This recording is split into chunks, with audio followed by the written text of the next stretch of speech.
isim qo'yiladi. Qarangki, ismi Muhammad bo'lib, otasi Xo'ja Ismoil bo'ladi. Xo'ja Ismoil savdogar bo'lgan deyiladi. Onasi esa Qur'onni yod olgan o'ta ilmli taqvodor ayol bo'lgan.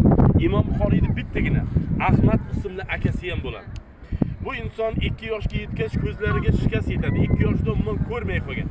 Ota-onasi Muhammadni tabiblarga ko'rsatadi, tabiblar davolab bo'lmasligini aytadi.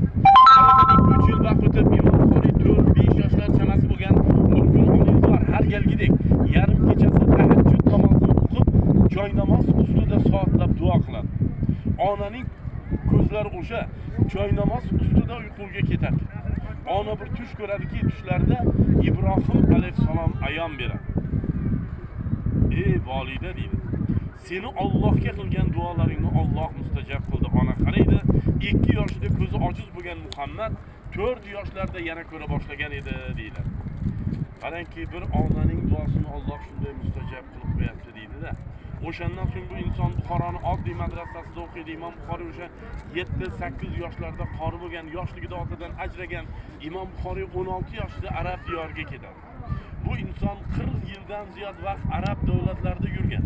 Bu kishi mana Kufa, Qohira, Misr, Makka, Madina, Hijoz, Shom, Nishopur, Basra o'sha eng ko'p yashagan joyi Makka bilan Madina bo'ladi. Imom Buxoriy arab davlatlarida 40 yildan ziyod vaqt yurdi. 600 mingdan ziyod hadislarni to'pladi va ular ichidan 7275 ta sahih hadislarni ajratib, ularni kitob shakliga keltiradi. Arablar butun unvonlar beradi. 16 yoshida ketgan Imom Buxoriy 58 yoshida vatani Buxoroga kelsa, akasi, onasi olamdan o'tgan bo'ladi.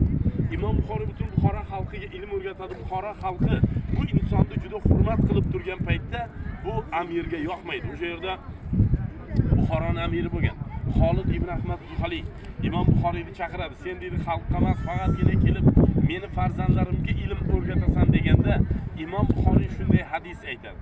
Beshikdan to qabrgacha ilm izlanadi amirim. Farzandlaringiz mening madrasamga kelib, mening madrasamda tahsil olsin deganda amir men aytganimni qilmadi deb, qarang bu kishini Buxorodan quvg'in qilishlikni buyuradi. Imom Buxoriy ona vatani Buxoroni majbur tark etar ekan, qadimdagi Samarqand shahri yaqinidagi mana shu qishloqqa keladi. Bu yer o'sha davrda Xartang deb atalgan.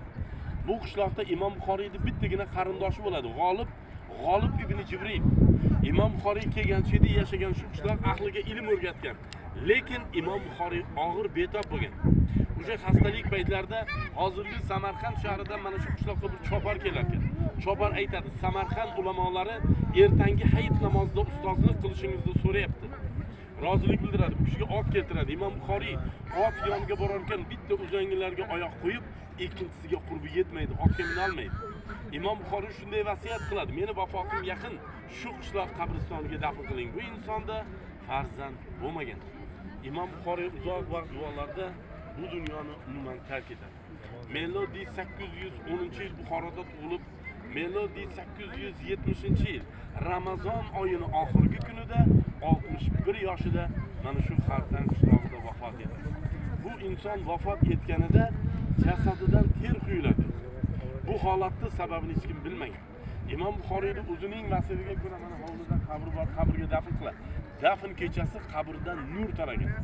Bu joydan xushbo'y hidlar taragan. Odamlar kelib deydi, qabr tuprog'idan xonadonlarga olib keta boshlagan. Bir ulug' insonning qabr tuprog'i dardmanlarga shifo bo'layapti deydi. Tez orada qabrda tuproq qolmagan. Qabr ochilish joyiga kelib, yon atrof mutasaddilar qabrni tuproq bilan yopadi, yog'ochlar bilan o'rab, Imom Buxoriyning qabri 10-asrlardan ziyorat qilib boshlangan. U paytda bir qabriston bo'lgan. Mana 16-asr yarmiga kelib Buxoro xon Abdullaxon bu yerdan masjid qurdi, qabrlar tilovat bilan o'tkazildi va bu ziyoratgohlar Sovet ittifoqi davriga kelib omborxonaga aylanadi. Az mehmonlar bu yerlar butun o'sha dorixona bu narsa saqlanadigan yontaq o'sgan ko'chalar chang. 1956-yillar Indoneziya prezidenti Sukarno Moskvaga davlat ishi bilan boradida, Moskvada Imom Buxoriyning qabrini ziyorat qilishlikni so'raydi. Imom Buxoriy bu kim? Qabri qayerda hech kim bilmaydi. O'zbekiston deydi, Buxoroni ko'ringlar. Buxorodan topa olmagan. Necha kun deganda mana shu yerdan topib qarasa, butun xarobalik. Mehmonni olib kelishga ruslar uyaladi, aytadi o'lkamizda uzoq joyda ekan, bu yerlarda samolyot qo'nadigan joy yo'q. O'zimizda mana Lenin mavzoley bor deganda Sukarni ko'ziga yosh oladi. Men hatto piyoda bo'lsa ham borishga tayyorman.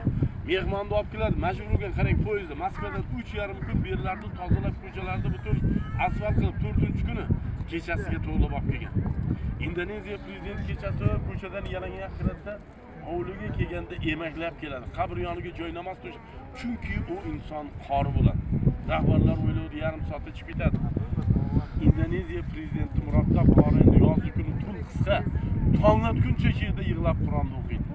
Tong otib xaroba joydaligini ko'rib yig'ladiki, musulmonlar shunday buyuk muhaddisning qabri abadiy shu yerlarda qo'nim topdimi? Agar sizga kerak bo'lmasa beringlar, men olib ketayin. Qancha kilogramm qabr tuprog'idan olsam, agar tuproq tonna bo'lsa, vatanim hisobidan men sizlarga tonna tilla beraman deganda O'rta Osiyo muftiysi o'sha paytlarda Ziyodullxon Boboxonov bo'lgan. Toshkentlik bo'ladi. O'sha inson aytadi, agar siz olib ketadigan bo'lsangiz bizchi, o'zimizdan keyingi avlodlar so'rasa, nima deb javob qilamiz deb qabrda saqlab qoladi. Shundan so'ng eski masjidlar buzilib ketdi. Mana bu endi ko'zimiz bilan ko'rganimizda aytaman. Men bu yerda 300 kishilik namozxona bordi. Ular 1998-yilda buzildi. Men bu yerdan 1200 kishilik namozxona qurildi. Ular ham buzilib, mana bugun 10,000 kishilik namozxona qurilyapti. Qurib bitkizildi desak ham bo'ladi. 4 tomonda 4 ta minora. Minoralar 75 metrda. Mana bu tomonda 27 ta mehmonxona. 2 tadan 4 ta toratxona qurildi. Az mehmonlar, bugungi kunda siz hadislar ilmining sultoni bo'lgan Imom Buxoriyning qabrini ziyorat qilyapsiz. Bu kishining hadislarida keladi. Qola Rasululloh sallallohu alayhi vasallam adduoul muhlimadi. Ibodatda eng shirin joyi duolarimiz, tilovatlarimiz ekan. Bir o'qib, savollar bo'lsa keyin bemalol so'raysizlar.